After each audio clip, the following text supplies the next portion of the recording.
Follow Me is perfect for architectural moldings. For example, here's a profile representing the base molding. I'll pre-select this path along the lower edge of the wall, press F, and click on this face. The base molding is immediately swept out. In a similar way, I can create a chair rail. This time I'll pre-select a path which is part of the base molding. Then I'll press F and click on this profile to create a chair rail. Because the path is straight, it doesn't matter that the path is down here on the floor relative to the profile shape. Let me undo, and this time let's make this profile create a frame around the window. I need to pre-select the path, so in this case I'm going to hold down Shift and get all 4 edges of the window.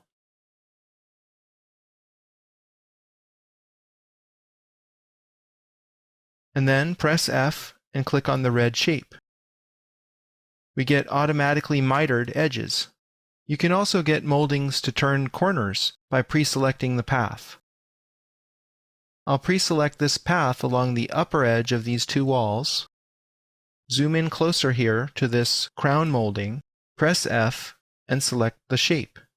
It can be challenging to draw profiles floating in the air someplace next to a surface that you want to sweep a molding along. Here's a technique that makes this much easier. Let's say we want to create a profile down here along the base. I'll zoom into that area, draw a line over here, and then draw it up using the blue axis inference. Draw it over to create a rectangle. Now I can create the profile on this rectangle. I'll start drawing the profile with the line tool right about here. I'll move the cursor up and type in 6, return for 6 inches, and then connect it to the wall.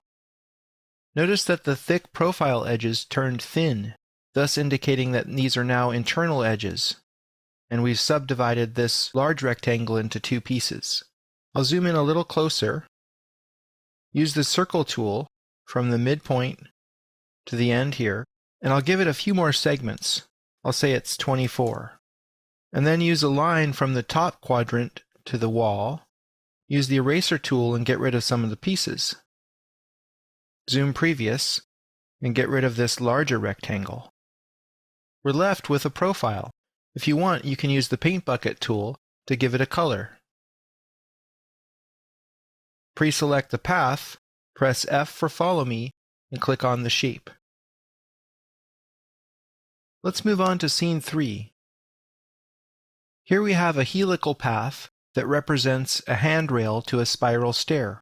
The profile shape is oriented correctly with respect to the start of the path, but it's off to the side some arbitrary distance. Let's see what happens. I'll select the path, press F, and click on the face. This handrail is swept out, but notice how it turns. We actually don't have the ability to control how much the handrail turns. So in this particular case, it might be safer to use a circular cross-section. I want to show you this example because this will illustrate how the actual position of the shape relative to the path matters when you have a complex path. If we move this up, we'll get a very different form in the end. Pre-select the path, press F, and click on the profile shape. The resulting handrail is much smaller. Undo. This time around, make a circular handrail. I'll lock this inference in the green direction, set the center point at the end of the path, and give it a 1/2 inch radius. It's so small I need to zoom in there. I'll reverse this surface so that the handrail will have the correct side facing out. Pre-select the path, press F, and click on the profile shape. In this last example, we'll look at a staircase and see how the condition of the Follow Me path affects the resulting object. I'll start by using the Follow Me tool directly on this profile shape, and I'll drag it out along the path. As I go, we're adding sectors that curve around in this arc. I'll go all the way to the end and click.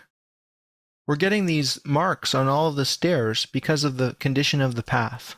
Let me undo and show you that these are individual line segments from an exploded circle.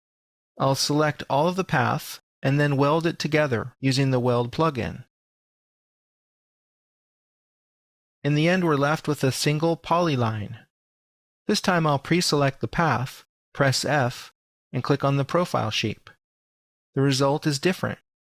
So SketchUp will sweep out an object that has softened edges automatically if you use a polyline for your path.